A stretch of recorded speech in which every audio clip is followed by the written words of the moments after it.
Bonjour à tous et toutes. On va commencer en 30 minutes à explorer tous les insights liés au secteur industriel B2B.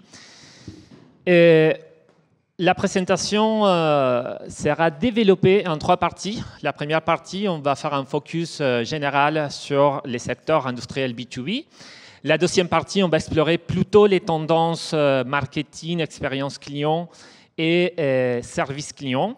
Et la troisième partie, on va explorer rapidement quelques tendances autour de l'optimisation de la supply chain, justement pour assurer la promesse des valeurs, la proposition des valeurs qu'on fait aux clients. Et on commence avec ces faits. Les secteurs, les activités B2B intègrent une grande diversité des secteurs, des industries. Évidemment, on va focaliser plutôt sur les secteurs des produits et services industriels B2B, mais je pense que c'est important de commencer avec ces visions un peu globales, au général, sur les secteurs, les activités B2B, avec ces listes des entreprises les plus valorisées des activités B2B. Évidemment, on peut remarquer que les entreprises technologiques sont les plus valorisées dans ces rankings. Et en même temps, on peut observer que NVIDIA, c'était l'entreprise la plus valorisée pendant les 2024. Ça veut dire que les secteurs technologiques maintenant connaissent une expansion, une innovation importante et que même cette expansion dans les secteurs technologique va impacter tous les secteurs B2B qu'on connaît et qu'on va commencer à explorer maintenant. Quelques chiffres liés au secteur services industriels. Évidemment, il est prévu une croissance pour les prochaines années avec plus de diversité, une meilleure diversité des offres et aussi des concurrences. Mais surtout, je pense que c'est important de comprendre que les paysages du B2B et des secteurs industriels B2B, il va changer justement pour les fournisseurs et pour les acheteurs à partir de comprendre qu'un nouvel paradigme industriel commence à émerger. C'est un paradigme qui évidemment est axé sur les impératifs de durabilité et des transformations numériques, c'est un paradigme qui essaie d'atteindre justement la durabilité, l'intelligence, la résilience, et qui va évidemment changer tous les paysages. Ça veut dire que pour profiter des opportunités dans les futurs, les fournisseurs doivent s'adapter justement à ces changements et en même temps, ils vont modifier, adapter, innover, soit l'offre, soit la supply chain, justement pour soutenir ces propositions des valeurs.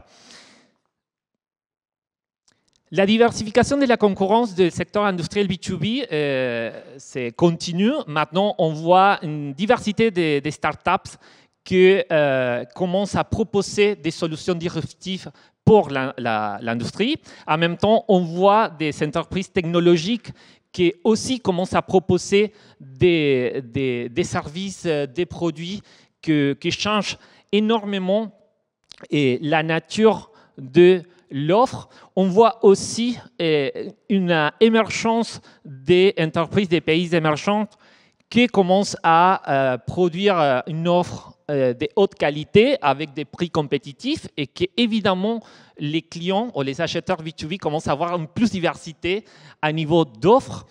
On commence à voir aussi qu'il y a une tendance à créer, à proposer des offres hautement spécialisées, très spécifiques, adaptées et qui en même temps sont adaptables, sont possibles de personnaliser au moment de l'achat, mais aussi sont possibles de personnaliser pendant l'implémentation ou le déploiement de ce type de solutions. Et en effet, on voit aussi comment la stratégie de fusion et acquisition avance avec des entreprises consolidées qu'on connaît, qui commencent à acheter évidemment des startups pour absorber leur technologie et accélérer la transformation numérique.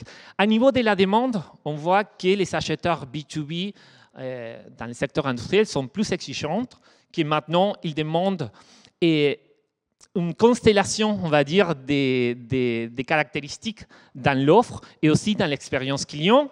La première chose sont des produits, évidemment, de haute qualité et surtout un service proactif.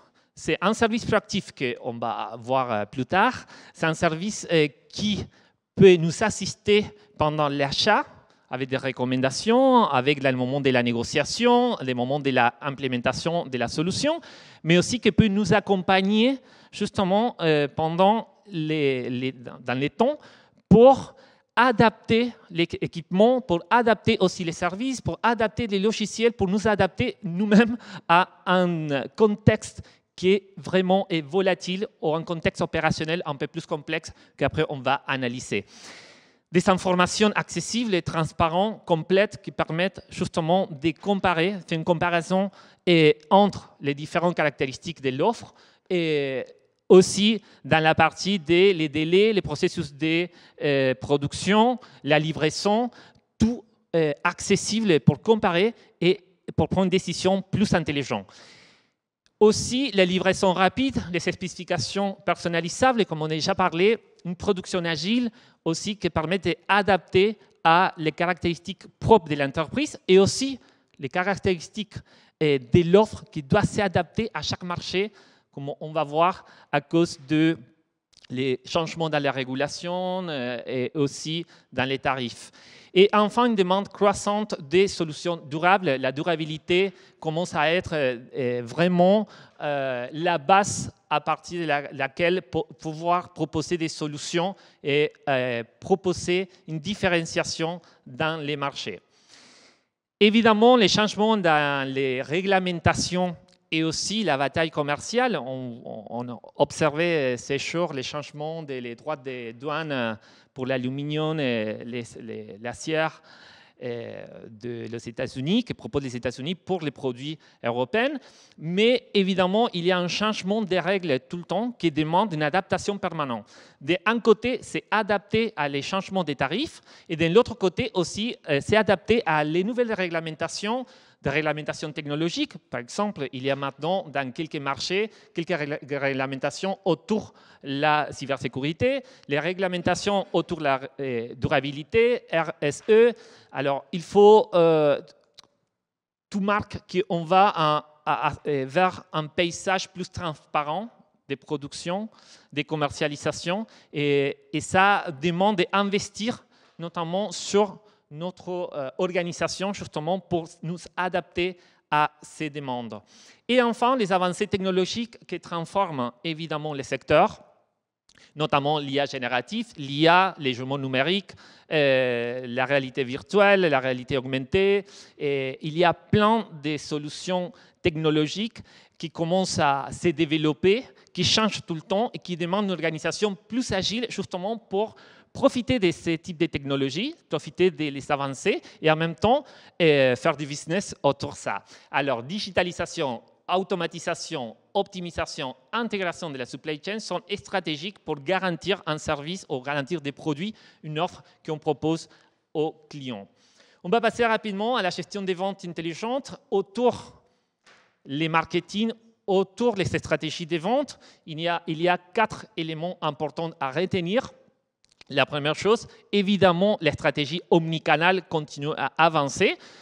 On peut observer aussi que les acheteurs B2B préfèrent faire des interactions à travers différents canaux physiques, distanciels, numériques, et qu'ils sont à l'aise pour discuter avec les conseillers, discuter avec l'entreprise sur les conditions, sur la négociation, sur les délais et la livraison à travers les applications, à travers les websites ou la plateforme e-commerce, les visioconférences et aussi les échanges humains. Et aussi l'idée d'avancer vers une intégration des équipes marketing, vente, service client, partenaires, justement, pour garantir une expérience unifiée, pour éviter la fragmentation, que c'était un diagnostic qu'on a observé, ça fait quelques années, et maintenant, il commence à avoir plus de solutions justement pour intégrer toutes ces parties. Mais en même temps, les défis avec la omnicanalité, c'est comment rendre fluide l'expérience client entre les différents les différents canaux, et en même temps, comment trouver la façon de créer un parcours client fluide, intégré, sans tension. Et à la fin, on va voir qu'il y a quelques solutions techniques qui permettent maintenant d'intégrer, de fluidifier. Ça, je ne sais pas si ça existe en français, c'est bon, ok, merci. Et pour augmenter la performance. Évidemment, quand on pense de la fluidification du parcours client, maintenant, il y a plus de solutions qu'on peut utiliser justement pour enrichir et optimiser chaque partie du parcours client d'achat industriel. Les premières, à niveau de la découverte. Soit dans le secteur B2C, soit dans le secteur B2B, il y a beaucoup de recherches autour, d'innovation autour de la recherche, la découverte. Comment on va découvrir les produits et les services. Dans le secteur B2B, évidemment, on va voir que c'est possible d'intégrer quelques technologies, comme par exemple la solution de Dassault Systèmes qui propose des jumeaux numériques pour les marketing, pour que les clients peuvent visualiser en 3D les caractéristiques techniques et aussi la performance possible de ce type d'équipement, justement pour remarquer ou pour que les clients peuvent comprendre bien si ces solutions peuvent être adaptées à leurs besoins. La deuxième chose, c'est la considération. Dans les moments dans lesquels le client il est intéressé, il veut réagir rapidement pour obtenir quelques caractéristiques, pour connaître quelques caractéristiques et pour savoir si, si l'offre est adaptée. Évidemment, on peut utiliser des agents d'achat ou des agents commerciaux IA, un agent qui permet de fournir les informations rapidement, qui permet de répondre ça au premier moment. Parce qu'on va voir que les clients B2B, les acheteurs B2B préfèrent aussi, il y a les attentes autour de l'accessibilité aux services clients pour poser quelques questions. Au moment de la décision, évidemment, pour évaluer les devis, pour négocier les conditions, pour arriver à un accord, on peut aussi utiliser quelques technologies pour optimiser ces parties. On peut parler de Pactum AI, qui c'est une entreprise connue qui propose des agents justement des négociations et des achats. Et dans ces cas, c'est important, c'est intéressant de penser que les agents qui maintenant on peut commencer à utiliser peuvent être déployés dans les deux côtés. Ça veut dire que nous, comme fournisseurs des produits et des services industriels B2B, on peut créer un agent commercial justement pour interagir avec les clients. Mais de l'autre côté, les clients aussi peuvent avoir un agent d'achat justement pour chercher en parallèle et pour contacter plusieurs fournisseurs, pour demander des précisions, pour évaluer la meilleure proposition et après pour nous proposer une solution. On peut voir que Walmart utilise, pour les achats professionnels, utilise aussi ce système, Dell aussi l'utilise. La mise en œuvre, quand on doit déployer les produits et les services, c'est bien aussi de penser comment proposer des formations, comment accompagner aussi après l'achat, justement les clients pour accompagner la performance. On est l'exemple de General Electric Vernova qui propose justement une plateforme pour faire une prédiction sur la performance, pour prédire les pannes et aussi pour offrir quelques solutions pour anticiper les risques dans un contexte plus dynamique.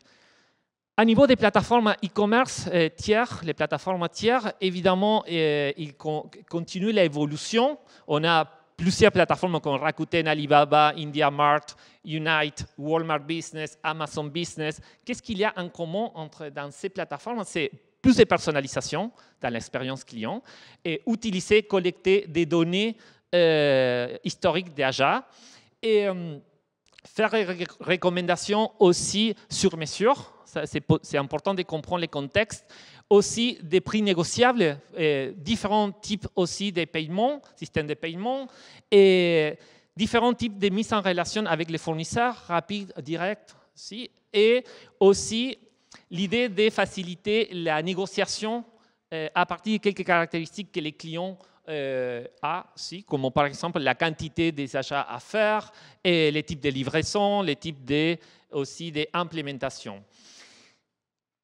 À niveau de penser la découverte, on revient sur les sujets qu'on avait déjà parlé sur comment découvrir les produits et les services. On voit évidemment que la découverte s'est faite par différents canaux.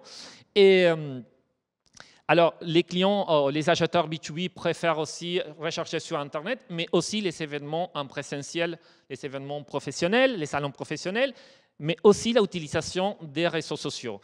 Ça veut dire que pour penser notre stratégie marketing dans le futur, il faut penser surtout les habitudes d'achat des nouvelles générations, notamment la génération Z ou les millennials, qui utilisent une autre façon pour collecter des infos et surtout, par exemple, pour demander à différents, ou avoir l'avis des différents influenceurs à travers les communautés en ligne ou les réseaux sociaux. Alors, les B2B, l'approche omnicanal, maintenant, c'est dominant. Les 70% des clients B2B utilisent au moins 3 canaux différents pour entrer en contact avec une entreprise. Et aussi, c'est important que la possibilité de faire un parcours intégré et que les clients peuvent choisir dans quel point de contact et demander quelques infos et après choisir dans quel moment et quel format il va acheter justement les produits ou les services. Et dans ces nouveaux systèmes, les solutions d'automatisation au self-service sont importantes. Il y a une tendance importante vers les plateformes de e-commerce qui permettent justement aux clients d'avoir plus de contrôle sur les achats, sur les parcours, décider et surtout gagner en autonomie. Maintenant, les clients demandent de l'autonomie et réactivité. Alors, rapidement, trouver des solutions, rapidement, c'est adapter à les besoins qui peuvent changer et évidemment, avoir des expériences plus personnalisées, justement pour avoir des recommandations ou des propositions moins adaptées et optimiser la recherche et l'achat. Comme exemple, on peut voir les nouveaux marketplaces de Siemens, un marketplace self-service. Et il est intéressant parce que c'est un marketplace numérique unifié. Avant, Siemens, il avait les différentes lignes de services des produits, comme les logiciels, les services, les matériels, totalement dispersés, qui demandaient aux clients justement d'utiliser différents guichets.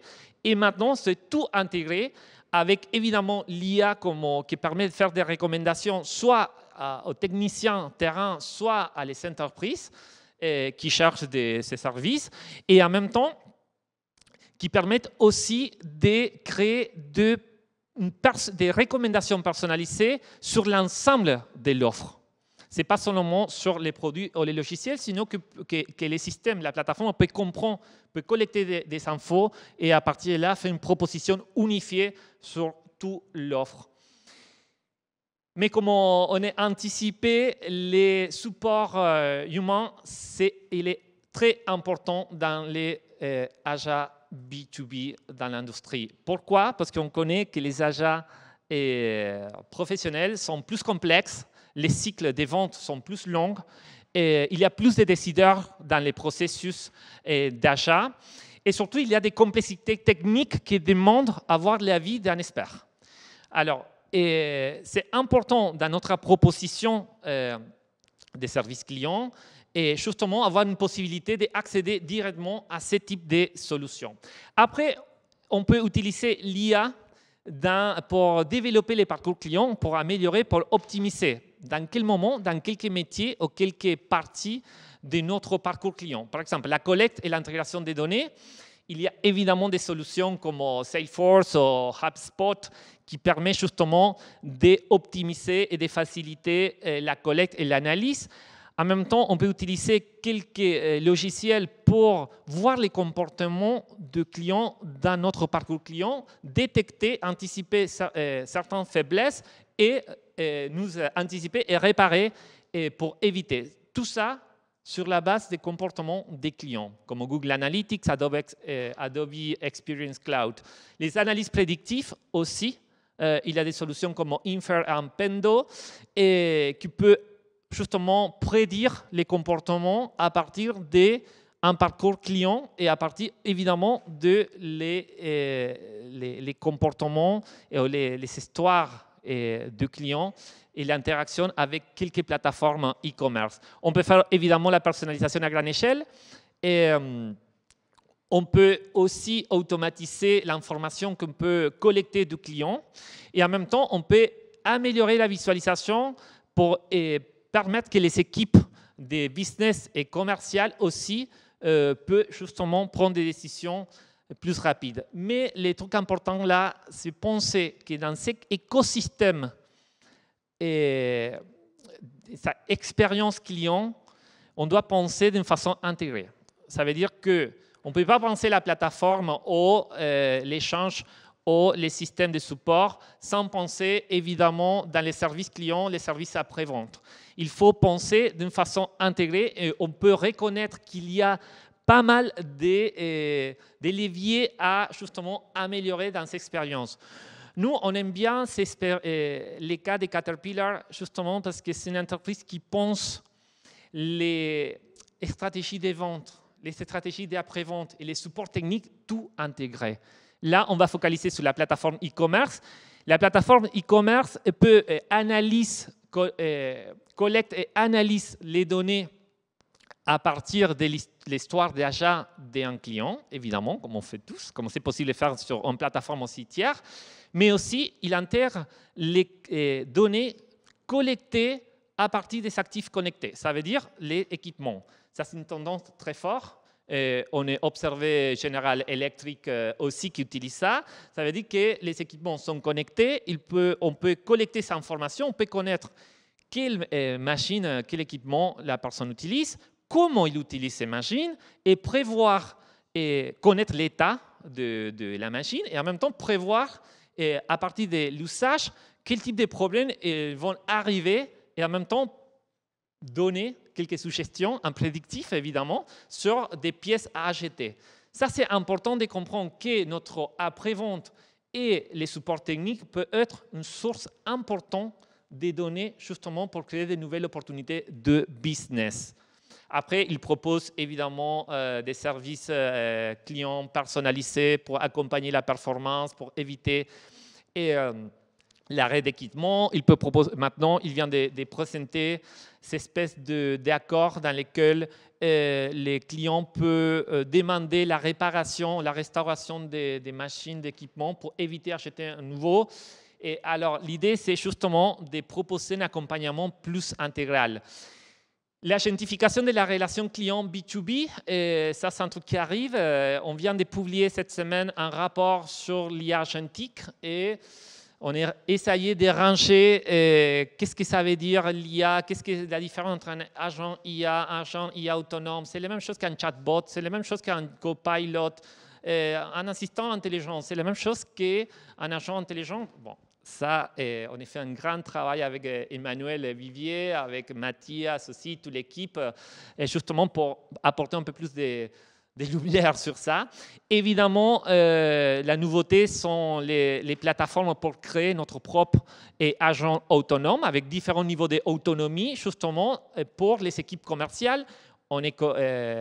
Pendant NRF, on a vu Salesforce qui a présenté Agent Space, Google vient de présenter Agent Force, Microsoft avec Microsoft Copilot et la plateforme justement pour développer des agents sont des solutions qu'on peut commencer à intégrer.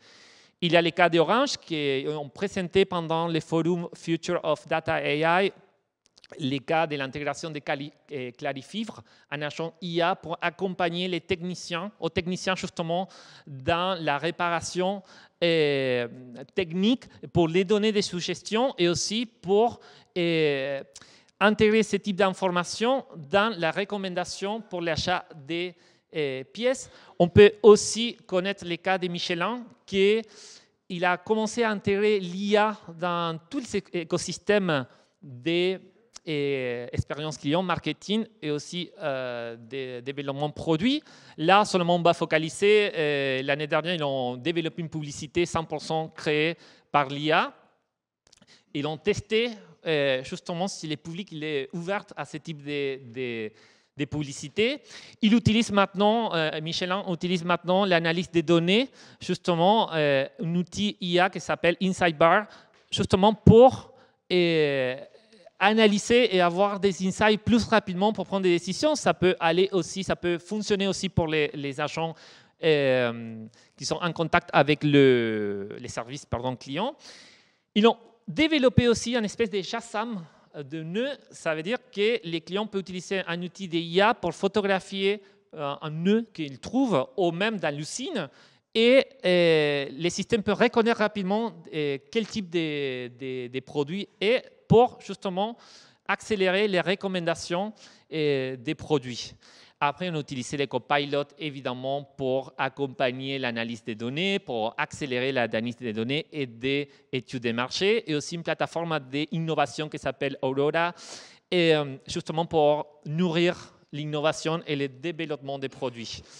Après, l'application de l'IA générative au service de marketing peut évidemment aussi être utile pour la création de contenus et pour adapter les contenus aux clients pour répondre à leurs attentes.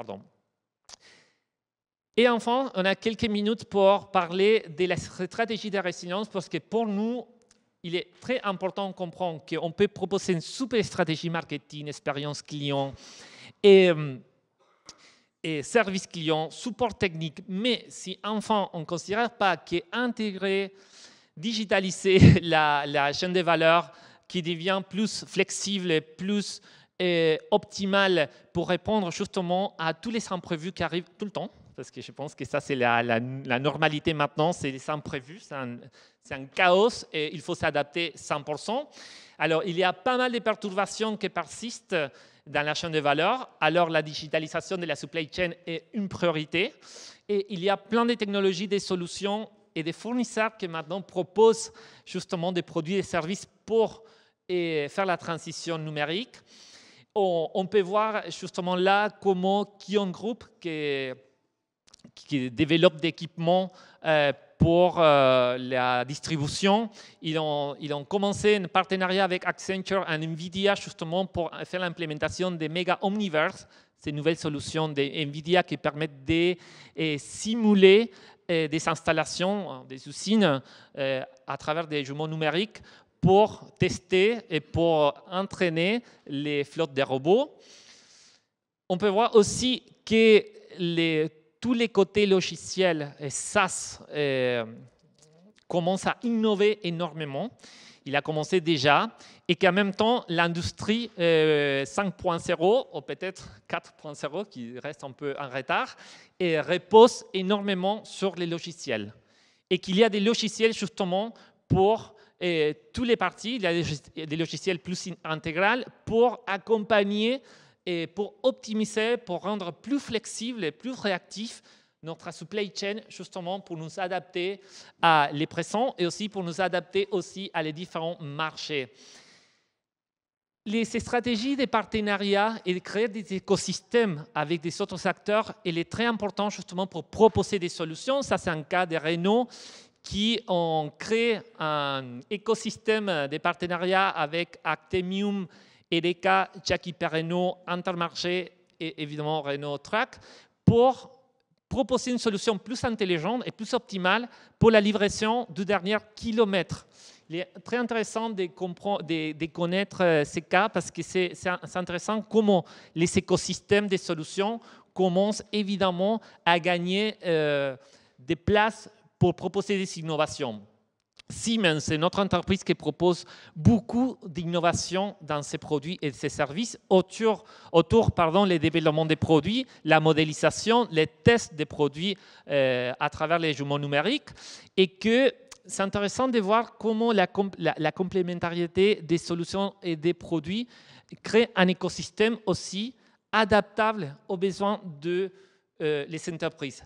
Thales vient d'intégrer l'IA, il a commencé, ça fait quelques années, à intégrer l'IA, et maintenant il y a plus de 100 produits et services qui intègrent justement l'IA. Ils ont créé un laboratoire qui s'appelle Cortex, dans lequel travaillent toutes les équipes et les ingénieurs liés à l'IA. C'est intéressant d'explorer ces cas en détail. Vous pouvez accéder à tous les insights à travers notre rapport. Je pense qu'on va partager aussi ces présentations.